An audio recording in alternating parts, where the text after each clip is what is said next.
बंधुओं, ये जीवन एक कुरुक्षेत्र है और हम सब आप इस कुरुक्षेत्र के युद्ध मैदान के योद्धा हैं। यहाँ पर हर किसी को जीवन से लड़ना होता है, जीवन में संघर्ष करना होता है। जीवन में अनेकों प्रकार की मुसीबतें आती हैं, अनेकों प्रकार की परेशानियां आती हैं, अनेकों प्रकार की कठिनाइयां आती हैं। इन कठिनाइयों से हमेशा लड़ना पड़ता है, इन कठिनाइयों से हमेशा संघर्ष करना पड़ता है। इनसे लड़ना, संघर्ष करना सीखो, क्योंकि जीवन में किस संघर्ष ही एक जीवन है। मुसीबतों के सामने झुकना या घुटना टेकना एक इनसे काम नहीं चलेगा। इनसे तो संघर्ष करना है, लड़ना है और अपने लक्ष्य तक पहुंचना है। और ये जीवन की चुनौतियां आती रहती हैं, इनसे गृह कारज नाना जंजाला ते अति दुर्गम शैल विशाला। तुम्हें इस जीवन से निराशा नहीं होनी है, आशावादी बनना है। इस निराशा रूपी चक्र से बाहर निकलना है। और जो व्यक्ति इस निराशा रूपी चक्र में फंस जाता है वो अज्ञानी है। और जीवन में जिस व्यक्ति को आशा ही निराशा धर्म हो, आशा ही सबसे बड़ा धर्म है, आस करना। आशावादी व निराशावादी नहीं बनना चाहिए। क्रोध इंसान का, एक दूसरी बात यह है कि क्रोध इंसान का सबसे बड़ा दुश्मन है। क्रोध पाप का मूल है। पाप का मूल कारण क्या है? क्रोध। जिस व्यक्ति को पल पल में क्रोध आता है, पल पल में, तो पाप कर बैठता है। काम अछत सुख सपने उनाई, कामना की पूर्ति न होना ही क्रोध है। बार बार। और क्रोध इंसान का सबसे बड़ा दुश्मन है। क्रोध एक बार दिमाग पर हावी हो जाए तो दिवाला निकाल कर के ही दम लेता है। जिस व्यक्ति के दिमाग में क्रोध बैठ जाए तो उसका दिवाला ही निकाल देता है। वहाँ दिवाली कैसी हो? दिवाला ही होगा। वहाँ तो हर क्रोधी को एक दिन उस क्रोध का खामियाजा भुगतना पड़ता है, उसका नुकसान उठाना पड़ता है। हर क्रोधी को एक दिन, इसलिए क्रोध करें तो भी रोज नहीं, सप्ताह में एक बार करें, अन्यथा क्रोध करें ही क्यों। कभी कभी क्रोध करोगे तो उसका असर भी पड़ेगा, और तुम नित्य प्रति क्रोध करोगे तो उसका असर नहीं पड़ता है। और क्रोध करोगे, इन लोग कहेंगे इनकी तो आदत सी पड़ गई है चिल्लाने की, बड़बड़ाने की। तो क्रोध पाप कर मूल है। कहने का तात्पर्य मेरा यही है कि क्रोध पाप कर मूल है। क्रोध ही सारे कारणों की जड़ है। जैसे बुखार की जड़ जुकाम होता है, ऐसे ही सब रोगों की जड़ क्रोध है। क्रोध जिस व्यक्ति को आता है तो उस व्यक्ति को कुछ नहीं सूझता है, क्रोध में अंधा हो जाता है। हर दिन हर सुबह एक नया जीवन आता है। हर दिन हर सुबह एक नया जीवन आता है। और जब जीवन की शुरुआत करें तो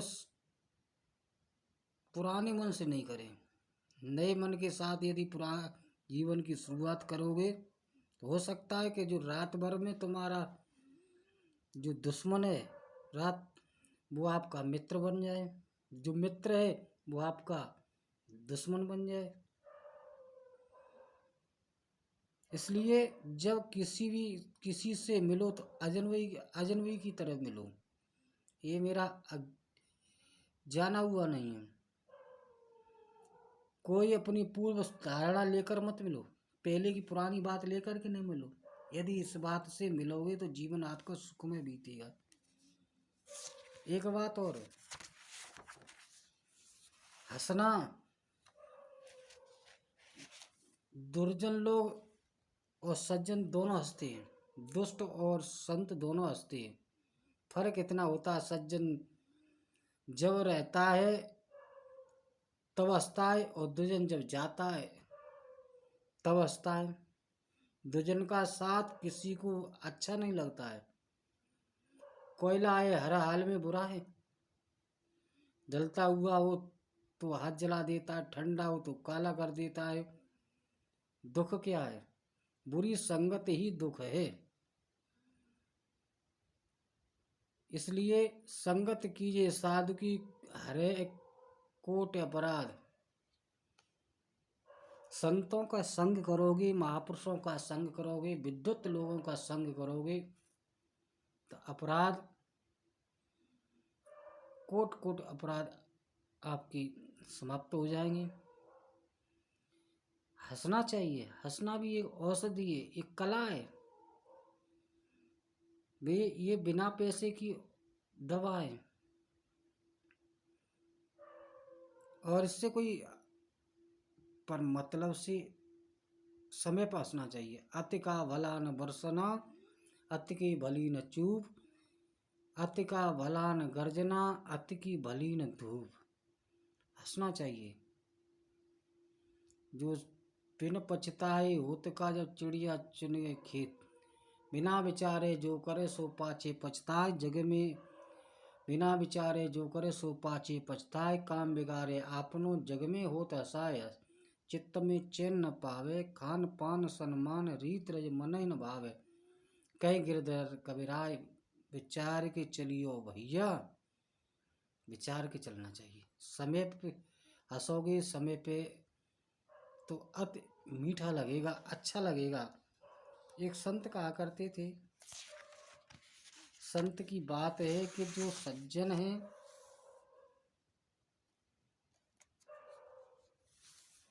जीवन में हंसना, जीवन में बुद्धिमान कौन है? जो बिना पूछे किसी को सलाह नहीं देता हो, हर किस दूसरों की हर अच्छी सलाह को मान लेता हो, और वही तो बुद्धिमान है। जो खूब सोच विचार करके कोई काम शुरू करता है, हाथ में लिए हुए काम को अधूरा नहीं छोड़ता, और वही है बुद्धिमान। जो भोजन यानी टीवी देखते, चलते फिरते भोजन नहीं करता, चाय नहीं पीता, अखबार नहीं पढ़ता, वही बुद्धिमान है। जो बोले तो जो पहले तोलता था फिर बाद में भी वही है। ये तराजू तौल के तब मुख बाहर खोल। यदि कोई बात कहनी है तो उसे हृदय में तौल लेना चाहिए, विचार कर लेना चाहिए, तब ही हमारी बुद्धिमानी है। बुद्धिमान वो नहीं है। और कहते हैं जो व्यक्ति कहते हैं हमें ममता तरुण तमी अंधियारी, राग द्वेष उलूक सुखकारी। ममता रूपी लोग कहते हैं कि भैया हमारे घर में बहुत गुस्सैल है, हमारे घर में गुस्सैल है। घर में एक व्यक्ति गुस्सा करता है और दूसरा शांत रहता है तो ये घर स्वर्ग है।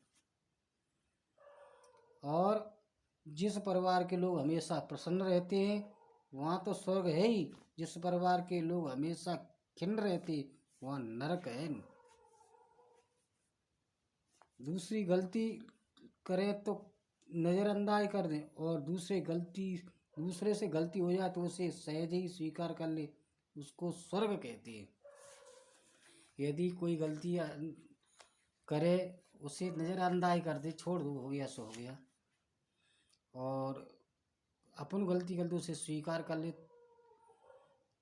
तो वही स्वर्ग है।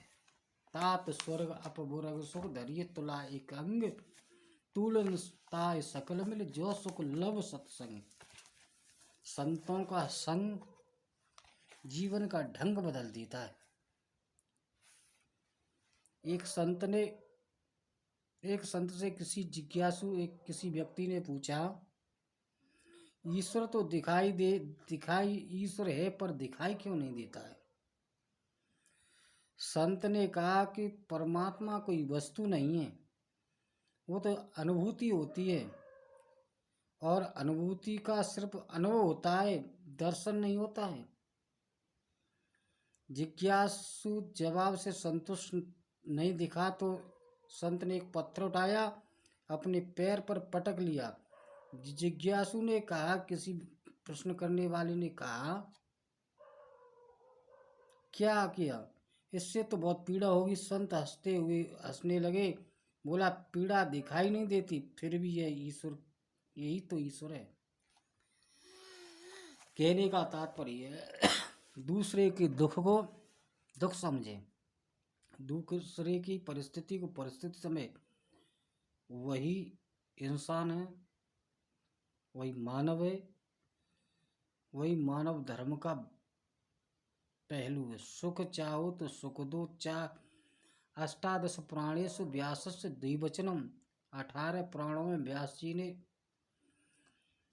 सोचा, परोपकार पुण्य परपीड़म। परोपकार करोगे, किसी को दुख होगा तो कष्ट होगा।